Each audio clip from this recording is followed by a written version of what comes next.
निलेश एक उमदा तरुण, हुशार, कर्तबगार असा.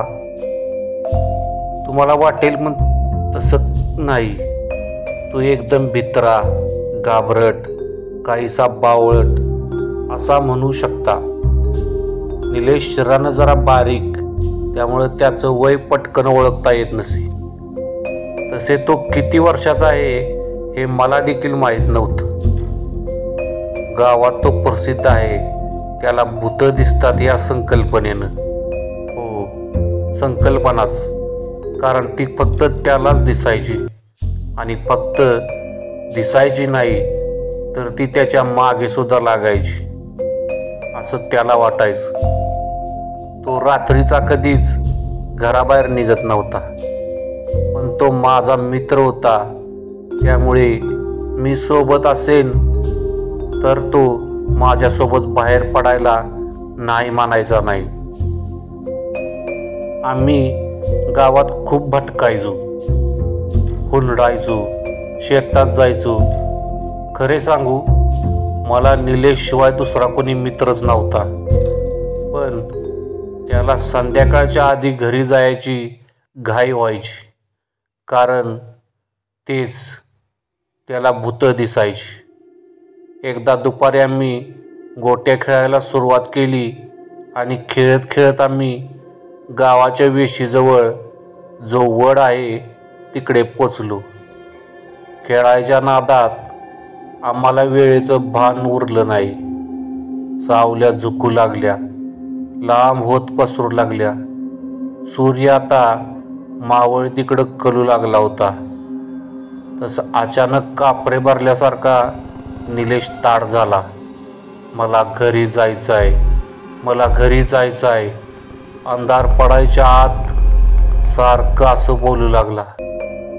त्याचा बोलण्यात एक भीती स्पष्ट जाणवत होती. त्याचा चेहऱ्याचा रंग उडला होता, हातपाय कापू लागलं होतं आणि घामाने तो पूर्ण भिजला होता. बरेचदा जेव्हा रात्री मी त्याच्या घरी जायचो तर तो अंगणात सुद्धा येत नव्हता. देवघरात बसून असायचा. सुरुवातीला त्याचा घरच्यांनी देखील त्याची भीती घालवण्याचा, त्याला बाहेर घेऊन जायचा प्रयत्न केला. पण हळूहळू त्यांनी देखील हात टेकले आणि तो वागेल तसे वागू दिलं. त्याचा अशा वागण्यानं कोणाचं काही नुकसान तर होणार नव्हतं, पण त्याचं वागणं जरा विचित्र वाटत होतं. मला मनातून अजून असंच वाटत होतं की हे सर्व त्याचे मनाचे खेळ आहेत. हे भूत वगैरे सब झूठ है, खोटा आहे. दिवस सरत गेलं आणि आम्ही मोठे झालो.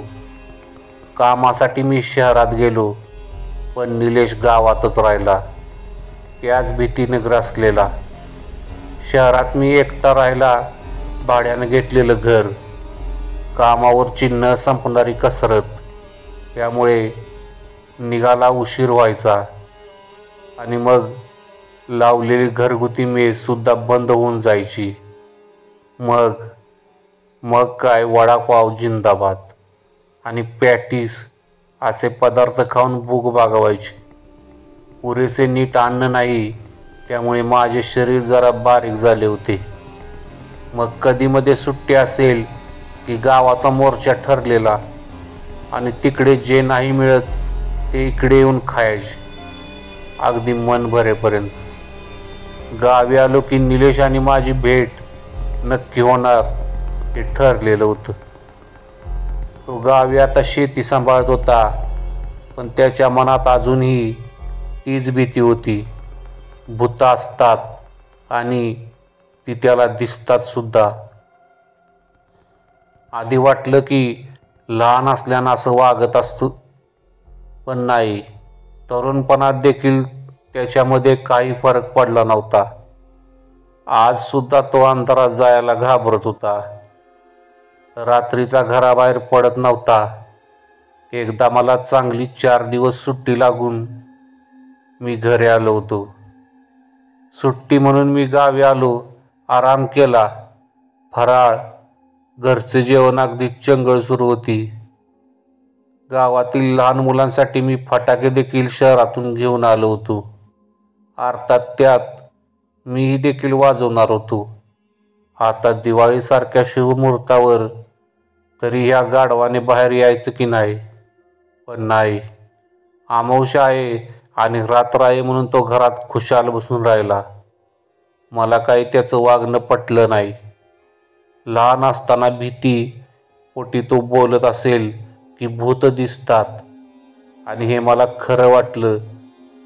पण आता त्याचं हे वागणं मला पोरकटपणाचं वाटू लागलं होतं. तो जर असाच राहिला तर त्याचं पुढं काय होईल हा विचार माझ्या डोक्यात घुमू लागला.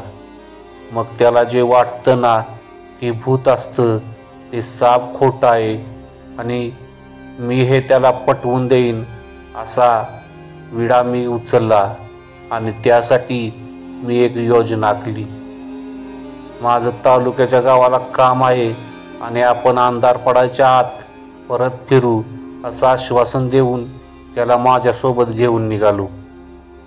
पण माझ्या मनात वेगळाच खेळ सुरू होता.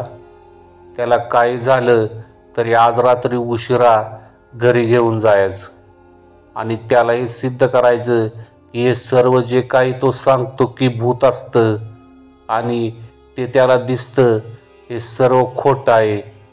खरं तर त्याला घेऊन मला उद्याच बाहेर पडायचं होतं. पण अचानक माझ्या छातीमध्ये दुखू लागलं. गावातली डॉक्टरकडे गेलो असता त्यांनी मला काही गोळ्या आणि अपचनाचं औषध लिहून दिलं. ठरल्याप्रमाणे मी त्याला तालुक्याच्या गावाला जायचं आहे आणि तिकडे एक काम आणि आपण अंधार पडायच्या आत माघारी फिरू असं सांगून त्याला घेऊन मी निघालो. बिचारा माझ्यावर विश्वास ठेवून तो देखील निघाला होता.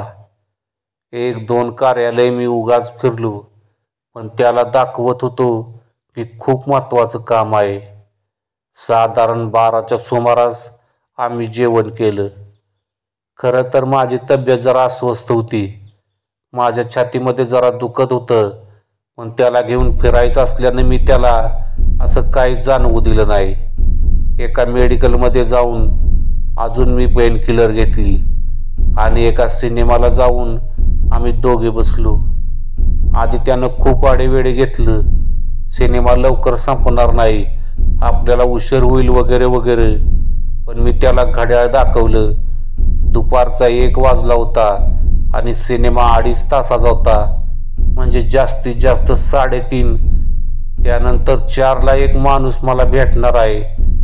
त्याला भेटलं की 5ची एसटी पकडून 6पर्यंत घरी. खरं तर 6 सुद्धा त्याच्या दृष्टीनं खूप मोठं होतं, पण तो माझ्यासाठी कसाबसा तयार झाला. सिनेमा झाला, चहा पाणी झाला. त्यात 5 कसं वाजलं हे मला समजत नव्हतं. पण निलेश मात्र गाड्यावर लक्ष ठेवून होता. 5 वाजता त्याचा जीवाची घालमेल सुरू झाली. कधी येणार तुला भेटणारा माणूस म्हणून तो माग लागला होता. पण मी त्याला आता येतो आहे, त्याला उशीर झाला असेल, माझं खूप महत्त्वाचं काम आहे, पैशाचा व्यवहार आहे असं काही बाई कारण देऊन अजून उशीर करत होतो. हळूहळू अंधार वाढू लागला. आम्ही एका बागेत जाऊन बसलो. तिकडं बऱ्यापैकी गर्दी होती, पण ती देखील आता हळूहळू कमी होऊ लागली होती. निलेश मात्र पुरता वैतागला होता. जायचं होतं, 1-2 वेळा तो निघाला देखील होता. पण अंधार आणि थंडीने रस्ते देखील जरा सामसूम होऊ लागल्याने भीतीने त्याची पावलं उचत नव्हती. रात्री 8:30च्या सुमारास मी खोटा फोन करून त्या माणसाला झापलं. तुम्ही न आल्यानं माझं किती नुकसान झालं, शिवाय माझ्या मित्राला देखील उशीर झाला घरी जायला. पण त्यानं निलेशचं समाधान झालं नाही. त्याला घरी जायचं होतं आणि खूप उशीर झाला होता. त्याच्या दृष्टीनं मला उशीरपर्यंत भटकायची सवय शहरात लागली होती. आम्ही निघालो तसं मला लघुशंकेला जायचं आहे असं कारण सांगून तिकडं बागेत एका बाजूला जरा अंधारात एक लघुशंका केंद्र होतं. तिकडचा फिकट पिवळा दिवा चरचरून पेटत होता. आतमध्ये लघवीचा तोच डोळे आणि नाकाला त्रास देणारा वास येत होता. थोडी शिवीगाळ करत फरशीवरून मी चालत आत गेलो. तिकडे जाऊन मी हलका झालो. तोवर निलेश एका दिव्याच्या खाली त्या दिव्याच्या खांबाला धरून उभा होता. मी जाऊन आलो तसं त्याला देखील जावंसं वाटू लागलं, पण अंधार असल्यानं त्याची हिंमत होत नव्हती. मी त्याच्यासोबत येतो असे सांगून मी आणि तो दोघे गेलो. मी तिकडे काय अंतर उभा राहिलो आणि तो आत गेला. आधीच घाबरलेला. घाबरवायला अजून मजा येते या तत्वाने मी वेगवेगळे आवाज बाहेर काढू लागलो. तसं निलेश जोरात ओरडला.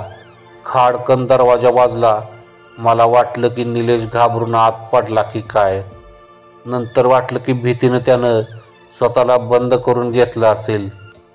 मी काही क्षण त्याची वाट पाहिली आणि त्याला बाहेरून आवाज दिला. मी आत प्रवेश करणार तेवढ्यात आतून कडी उघडायचा आवाज आला आणि निलेश बाहेर आला. माझ्यासमोर निलेश हसत उभा होता. त्यावर त्याला काय झालं, तू घाबरलास का असं विचारतानाच त्यानं फक्त स्मित करून नकारात मान हलवली आणि आम्ही दोघे बाहेर पडलो. चल निलेश, आपण घरी जाऊ. तुला उशीर होत आहे ना आणि भीती पण वाटत आहे ना, मी त्याला विचारलं. त्यावर त्यानं पुन्हा एक स्मित केलं आणि म्हणाला, भीती आणि मला, आणि ती कशाची? आता किती उशीर झाला तरी फरक पडत नाही, कारण माझी भीती पळून गेली. बोलून तो हसू लागला. त्याचं बोलणं मला काही समजलं नाही, म्हणून मी त्याच्याकडे पाहिलं. तसं खरंच त्याच्या चेहऱ्यावर जी मगाशी भीती होती त्याचा लवलेश देखील नव्हता. अगदी प्रसन्न चेहरा होता त्याचा. तू मगाशी घाबरला नाही, तो आवाज मी काढला तेव्हा? मी पुन्हा विचारलं. त्यावर त्यानं फक्त नकारात मान डोलवली. कुमार, तुला माहीत आहे का, तू माझे ना एक मोठं काम केलं आहेस. तू माझ्याकडे पाहत स्मित करत म्हणाला. मी आणि मोठं काम? ते काय? मी आश्चर्यानं विचारलं. तू माझी भूत दिसायची भीती कायमची घालवून टाकली. तो एका बाकावर बसत म्हणाला. भूत दिसायची भीती? आणि ती कशी? नाही म्हणजे माझा हेतू तोच होता, पण काम एवढ्या लवकर होईल असं वाटलं नव्हतं. मी शशांक होत म्हणालो. एक काम कर, त्या बाथरूममध्ये जा आणि पुन्हा एकदा बघ. त्यानं मला सांगितलं, पण मला शंका आली. काय आहे तिकडं असं मी त्याला विचारलं. त्यावर तो स्वतःहून पाहना, बस एवढंच म्हणाला. काय असेल तिकडं? जो मला हा जाऊन पाहायला सांगतो आहे असं म्हणत मी आत शिरलो. चरचर करत चालणारा दिवा आता अचानक बंद झाला होता. त्याला पण आत्ताच बंद व्हायचं होतं, म्हणून मी एक शिवी त्या दिव्याला पाहून हसडली. पुढं सरकू लागलो तसं माझ्या पायाला काहीतरी नरम असं जाणवलं. रस्त्यात काहीतरी अडथळा आहे आणि तो काय पाहिला. मी मोबाईलमधली विजरी सुरू केली आणि पाहिलं तर ते निलेशचं प्रेत होतं, जे रस्त्यात पडलं होतं. पाठीवर पडल्यानं त्याचा डोक्यात मागे जो हात धुण्याचा नळ होता तो घुसला होता. त्याच्या डोक्यातून वाहणारे रक्त आता पूर्ण फरशीवर पसरलं होतं. त्याचं डोळं भीतीनं मोठं झालं होतं. आता मात्र माझी बोबडी वळली. माझे हातपाय भीतीनं कापू लागले. तोंडातून शब्द फुटत नव्हते. काय करावं काही समजत नव्हतं. बाहेर जो आत्ता आपल्याशी बोलला तो निलेश म्हणजे भूत. मी घाबरून मागे वळलो तर मागे निलेश हसत उभा विजेरीच्या प्रकाशात मला दिसला आणि माझ्याकडे पाहून हसत म्हणाला, अरे कुठे पळतोस? माझी अशी अवस्था कुणामुळे झाली माहीत आहे का? बोलून त्याने आपल्या मनाने त्याच प्रेताच्या समोरच्या बाथरूमकडे इशारा केला. तसे मी घाबरत आत प्रकाश टाकला आणि भीतीचा ढोस आता डबल झाला, कारण आत माझेच प्रेत अस्ताव्यस्त पडले होते. माझा उजवा हात माझ्या डाव्या छातीच्या हृदयाजवळ घट्ट धरून होता. चेहरा वेदनेने आकर्षून गेला होता. कदाचित हृदयविकाराचा तीव्र झटका आला आणि मी त्यात गेलो असेन. माझ्या डोक्यावर हा झटका लागला म्हणजे मी फुटफुटलो त्यावर. हो, आणि तेही माझ्या आधी. आता समजलं का? मला भूत खरंच दिसतात, निलेश हसून म्हणाला. काही लोक अजून म्हणतात की भूत वगैरे सब झूठ आहे. एकदा त्या बागेला नक्की भेट द्या, म्हणजे आम्ही तुमची भेट घेऊन हा गैरसमज दूर करू. काय येताय ना मग?